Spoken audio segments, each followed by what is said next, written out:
জয় শ্ৰী মহাকাল everyone.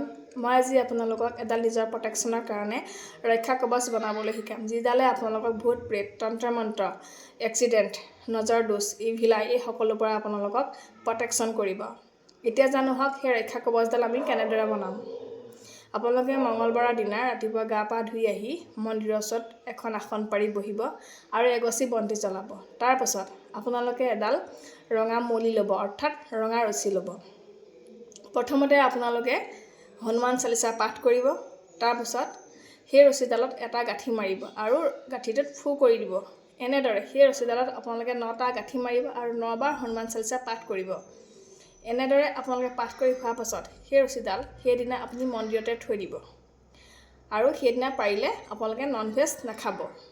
Next দিনা আপোনালোকে সেই ৰছীডাল গা পা ধুই আহি লেফ্ট হেণ্ডত পিন্ধিব। দেখিব আপোনালোকক সকলো বেয়া বস্তুৰ পৰা আপোনালোকে প্ৰটেকশ্যন পাইছে।